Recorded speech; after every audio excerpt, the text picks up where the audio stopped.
Hello, I am Air Force veteran Ed Ruckel. Welcome to my podcast. My guest today is Rob Tatum. He is the firstborn of a Vietnam War veteran exposed to Agent Orange. Before we get started, and just a reminder, if you like what we're doing, make sure you click on that subscribe button and also click on that like with a thumbs up. That way I know you like me, I'll get a notification and I'll keep doing what I'm doing. Now let's get started with Rob's story. Tell me about your father, what you know about him. Well, knew him pretty well. Yeah, My, okay. my dad was around, all of my life. All right. Uh, he he was he was a good man, All right. but he, I never doubted that he loved me or loved my brother.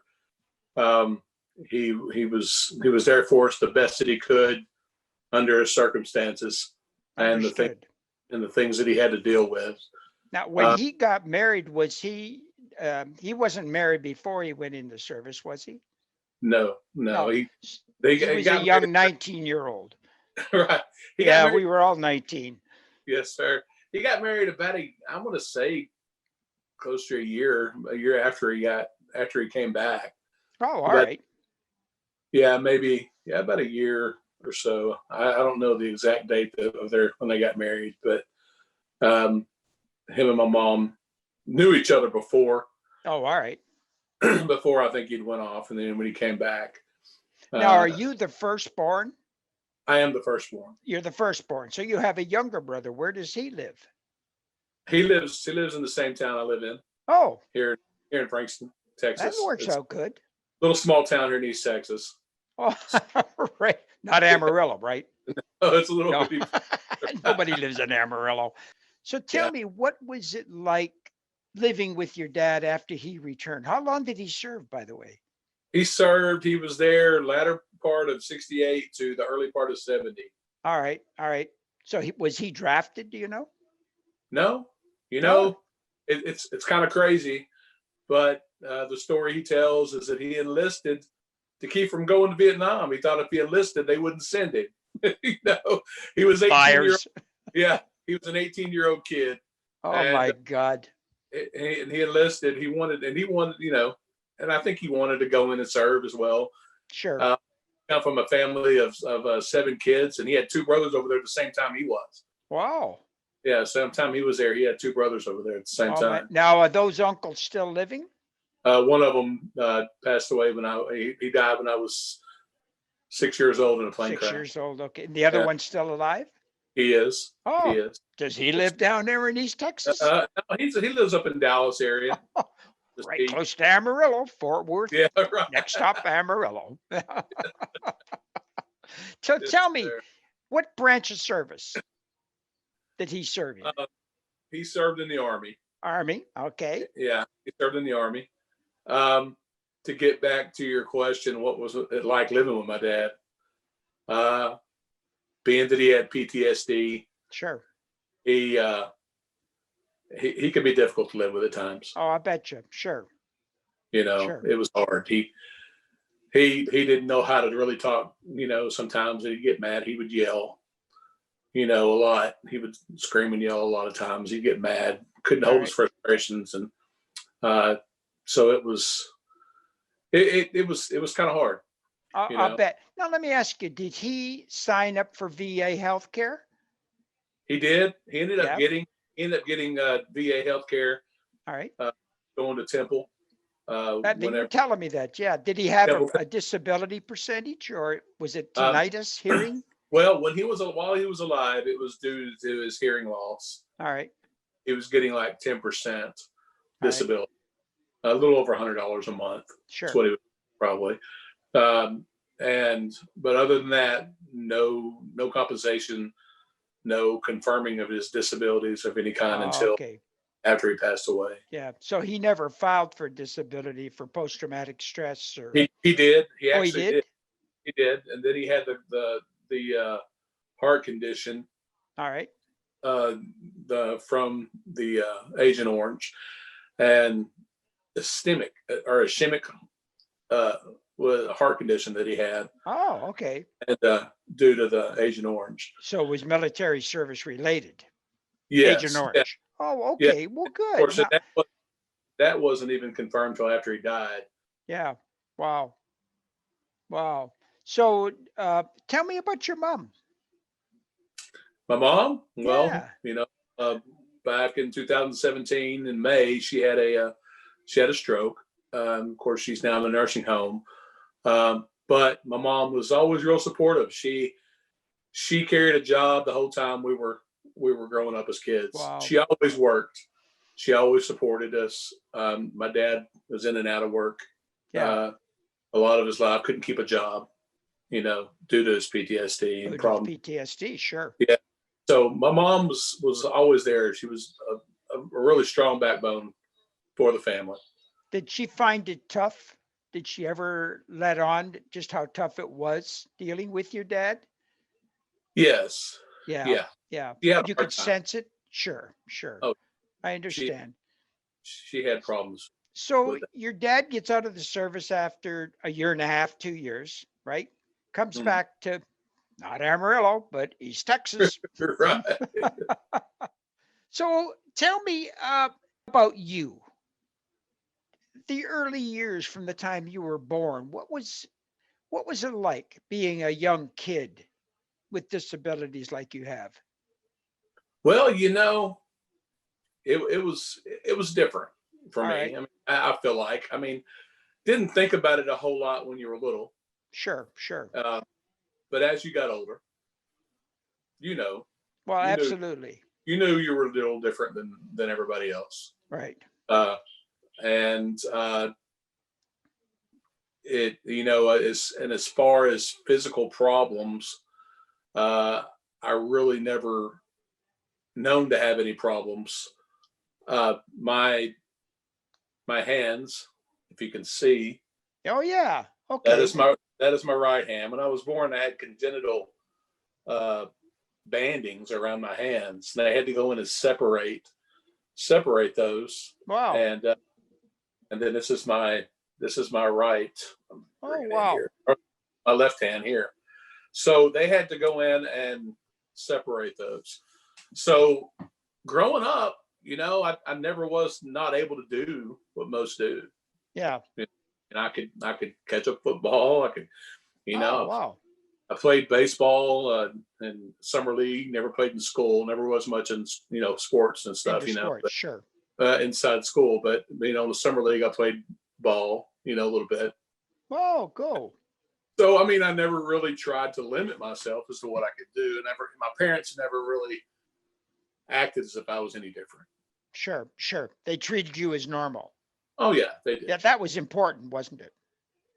Yes, Yeah, sir. They never really tried to show that I have it. Now, of course, a mother is going to be a mother, sure, and she's going to be a little protective, sure. you know. But as far as telling me I couldn't do something, I never did that. No, So, no, that's just great. So tell me about your brother. Did he have any problems? uh, no, no, No, not at all. I'll be darned. He had no effects. You know, Whatsoever. my when I was born, I was at Parkland Hospital. I was born there in Dallas, Texas, at Parkland Hospital, All right. and I guess I was one of the first to be born with the problems that I had. Mom Wow. said I was pretty well known. I was real well known in the hospital when I was born, and even afterwards. When my brother was born, my mom said, and she told me this today. She said when my brother was born, the first thing she asked the doctor was, because she didn't get to see him right away, says, "Does he have what are his hands and his foot and legs like?" And the doctor stopped her and asked her, "What makes you ask me that?" And the doctor told her, no, she told the doctor, no, the doctor goes, "Oh, you're the lady who had the son with the congenital birth defects." Right. And she said, "Yes." And she let her know that he was fine. So, yeah, my brother Right. had no problems, no birth defects or anything. Did he ever mention, the doctor ever mention Agent Orange? Did your mom ever talk to the doctor about I believe Agent the Orange? doctors, I believe the doctors told her that's a good chance that's what it was, but there was no way to prove that. Right, right. The gene You know, mapping just wasn't there. You just didn't yeah. know. She didn't take fentanyl. She didn't take that, when she was carrying me, which was causing a lot of, or No, I'm sorry, it was not fentanyl, but flutamide. I'm sorry. Oh, okay. Flutamide was causing a lot of um, uh, birth defects, Yeah, what and was that for? That I'm uh, really not sure what the flutamide was given to the mothers, at that time, but never heard uh, of it. it was causing congenital birth defects and things of babies. But my mom didn't take any of that. She didn't drink or smoke when she carried me. Hmm. Either one of me or my brother. So there were just really isn't any other reason as to what would have caused it. Yeah, right, right. And it wasn't just a hot topic that many years ago, right? I Yeah. mean, it's gotten a lot hotter, or Oh yeah. it's getting ready to get a lot hotter with what we're doing here, I think. So tell me, do you take any kind of medications from relating to your birth defects? Not to my birth defects. Yeah, yeah. I I do take depression medicine for depression and for All right, anxiety. I do all take right, that. all right. And that's not covered by the VA or anyone. You out of pocket on that one? You have insurance, or how's I that? do have insurance. Actually, I just recently got insurance, and it didn't cost me anything. The insurance Oh, doesn't cost me right now because of what I'm all my income, right. but because Yeah, of what. right. But right now, I don't pay anything to see a doctor. I don't pay uh, anything for. I pay very little for medications. Yeah. So as Now, a long lot as of the they're on the kids have SSI, right? Because they're not working, they can't work, so they yeah, have supplemental insurance, SSI from Social Security, and that's right, how they weather. Then they got to get secondary insurance, and it goes on from there. Very expensive, right? yeah. So you're very fortunate in that respect. So no out-of-pocket expenses for that, uh, and you didn't have any claims filed with the VA, correct? There was nothing opened on the tables or anything of that nature. No, I went not too long about a few years ago. I went and spoke with a VA representative, a Texas VA representative, Right. and he told me that there were really, I did an intent to file with them, and he said, and I would have to prove that Agent Orange Sure. could have caused the birth defects before I Yeah. could actually file anything. Did he ever mention that? Did you ever mention to him that your dad served in I, Vietnam and was I did, exposed? All and right. I told him all that that he had actually received disability after and so forth, and Sure. my mom got the benefits, the widow benefits, Oh, all but right. still, I have to show something that Some it's. kind of proof. And you weren't on the list of the 18 assumed or an approved Well, conditions. my foot, when I was born was like a ball, so it was club. I was club footed. All right. Is Okay, and that on the list? actually club foot is on the list, Oh, um, and webbed hand. I don't know if the web, they call there's a name for that. I think all for right. some or web they work together with a congenital band. I don't know if they would call it that, but that is another thing that's on there. But clubfoot is on there, but it's only pertaining to those whose mother was in. Vietnam. Yeah, yeah, yeah. That's the caveat, eh?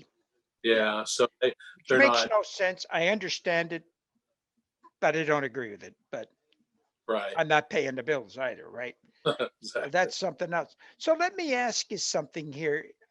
What would you like to see happen with this story? What would you like to have people learn about you and your dad and the conditions in Vietnam and Agent Orange and all that stuff? What would you like to see happen?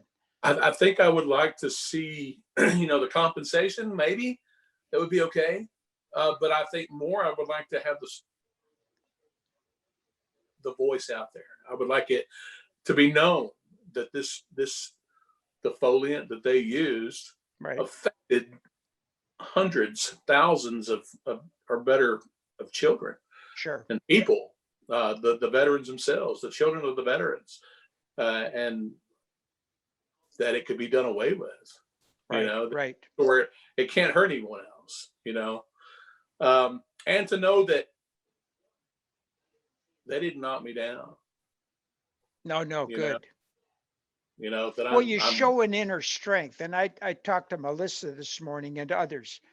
It's that inner strength that I admire in you and in her, in Lori, in Jeb, in Josh and everybody. is Mhm. that inner strength. I've had one operation in my life, right?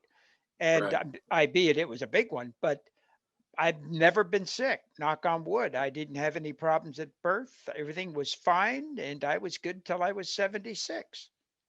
Yeah. So, I can't put myself in your shoes of what it had to be like. And you're right. We need to get the word out on that. And that was the reason I jumped on board so quickly, Mhm. because I felt that this was an opportunity to get it out there. I had the equipment, I was making the time.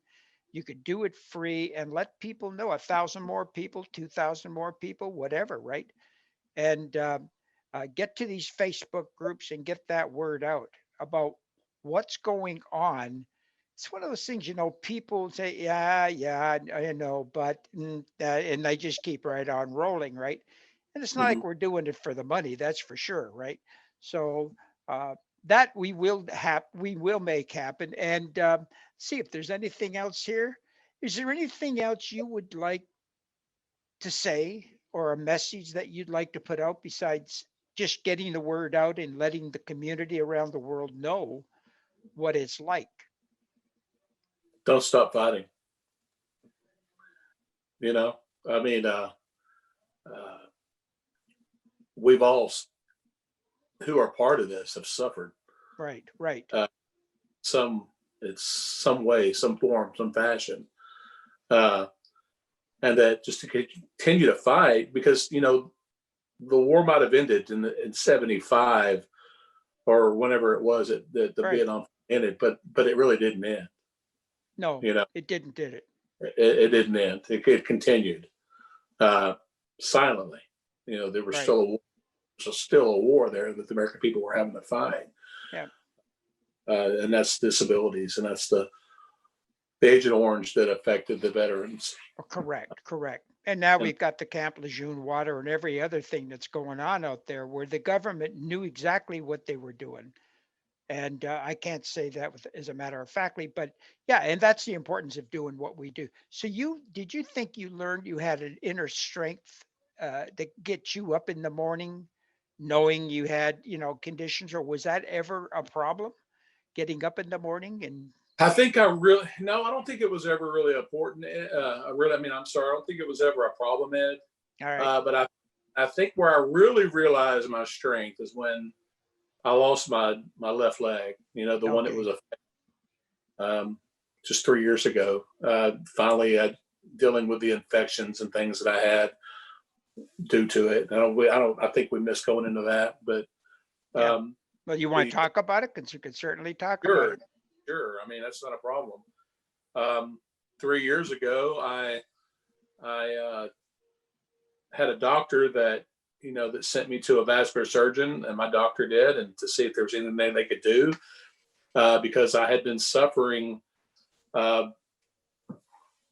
cellulitis in that leg and a series of swelling because they had severed my lymphatic system in my leg Mm. when I was born, not knowing that until I got older, and my leg would swell and my foot would swell, as in the photos that I'd sent you. Uh, because of the banding I had around my leg.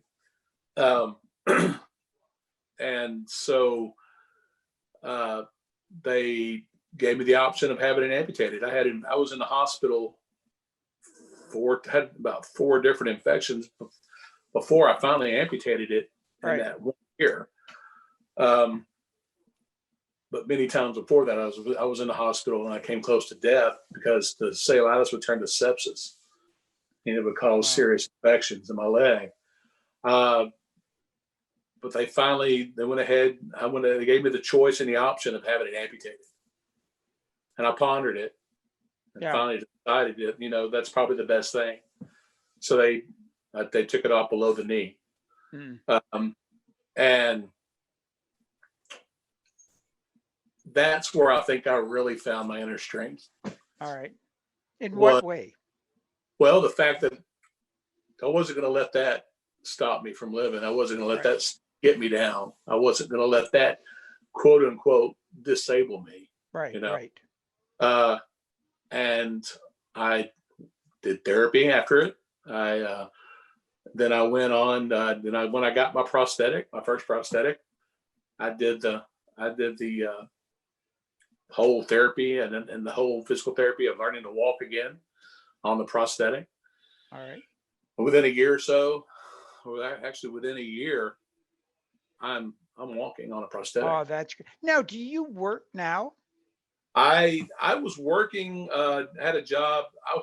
I was actually working with Camping World, Gander, which was a sister store of theirs, Gander RV and Outdoors here in Tyler, Right. Texas.